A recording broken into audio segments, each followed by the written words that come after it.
বাংলাদেশ পুরুষ ফুটবলের মতো নারী ফুটবলের ভাগ্য বদলাতে চলেছে। লাল সবুজের জার্সিতে এমন একজন খেলোয়াড় আমরা দেখতে যাচ্ছি, যিনি ইউরোপের মাটিতে বেড়ে উঠেছেন, ইউরোপের ট্যাকটিক শিখেছেন, আর এখন নিজের শিকড়ের টানে পা রেখেছেন বাংলাদেশে। হ্যাঁ, ঠিকই শুনছেন, বাংলাদেশ নারী ফুটবলেও চলে এসেছেন এমন একজন বংশোদ্ভূত ফুটবলার, যার আগমনে বাংলাদেশের নারী ফুটবল হতে পারে একেবারে গেম চেঞ্জার, যার নাম আনিকা রানিয়া সিদ্দিকী। আনিকা রানিয়া সিদ্দিকী একজন সুইডেনে জন্ম নেওয়া বাংলাদেশি বংশোদ্ভূত ফুটবলার, যিনি ইতিমধ্যেই বাংলাদেশে এসে পৌঁছেছেন ট্রায়ালের জন্য। এটা শুধু একটা ট্রায়াল নয়, এটা বাংলাদেশের নারী ফুটবলের জন্য এক বিশাল সম্ভাবনার দরজা।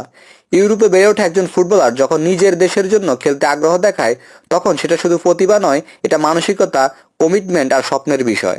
আনিকা রানিয়ার জন্মসাল 2005, অর্থাৎ তার বর্তমান বয়স 20 বছর।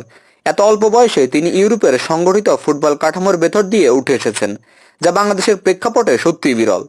তিনি বর্তমানে খেলছেন সুইডেনের আইএফ ব্রহ্মাপোচকার্না ওমেন্স ক্লাবের হয়ে, যেটা সুইডেনের অন্যতম রেসপেক্টেড ফুটবল একাডেমি ও ক্লাব সিস্টেম হিসেবে পরিচিত। এই ক্লাব মূলত সুইডিশ ফুটবলের উন্নত ডেভেলপমেন্ট টায়ার, যেখানে খেলোয়াড়দের টেকনিক্যাল ডিসিপ্লিন, ফিজিক্যাল ফিটনেস ও বল কন্ট্রোলের উপর বিশেষ নজর দেওয়া হয়। পজিশনের দিক থেকে আনিক একজন মূলত অ্যাটাকিং মিডফিল্ডার, তবে তিনি সাথে দুই উইং পজিশনেই খেলতে পারেন। তিনি উইং দিয়ে খেলতে পারেন, আবার প্রয়োজনে মাঝমাঠ থেকে খেলাটা তৈরি করতেও সক্ষম।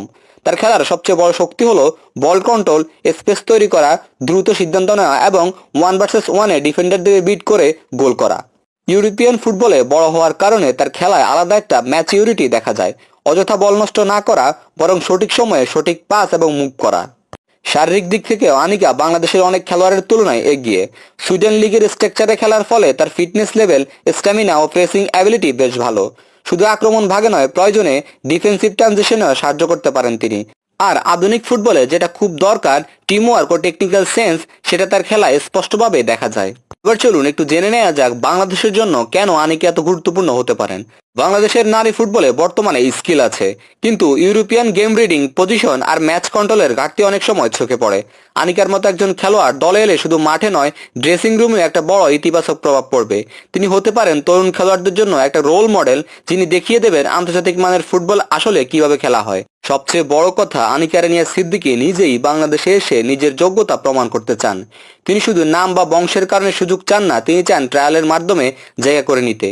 আর এখানেই তার মানসিক শক্তির প্রমাণ পাওয়া যায়। যদি তিনি এই ট্রায়ালে নিজেকে প্রমাণ করতে পারেন, তাহলে খুব শীঘ্রই আমরা তাকে লাল সবুজের জার্সিতে দেখতে পাবো। সবশেষে একটাই কথা, এটা শুধু একজন খেলোয়াড়ের আগমন নয়, এটা বাংলাদেশ নারী ফুটবলের জন্য এক নতুন সম্ভাবনার গল্প। যেভাবে হামজা এসে বাংলাদেশ পুরুষ ফুটবলকে পুরো বদলে দিয়েছিল, পুরো গণজোয়ার তৈরি করেছিল, ঠিক রানিয়া আনিকা সিদ্দিকীও পারেন বাংলাদেশ নারী ফুটবলকে সেভাবেই বদলে দিয়ে গণজোয়ার তৈরি করতে। আনিকা সিদ্দিকী যদি নিজের সামর্থ্য অনুযায়ী খেলতে পারেন, তাহলে বাংলাদেশ শুধু একজন ভালো ফুটবলারই পাবে না, পাবে ভবিষ্যতের একজন নতুন ভরসা।